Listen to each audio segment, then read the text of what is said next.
नमस्ते रुद्रमन्यबहुतो सजिषवे नमः नमस्ते अस्तु धन्वने बाहुभ्यामुतते नमः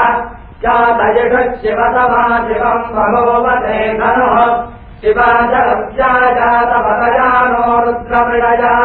नमस्ते अस्तु भगवन् विश्वेश्वराय महादेवाय त्र्यम्बराय त्रिपुरान्तकाय त्रिकालाग्निकालाय कालाग्निरुद्राय नीलकण्ठाय मृत्युञ्जयाय सर्वेश्वराय सदाशिवाय श्रीमन्महादेवाय नमः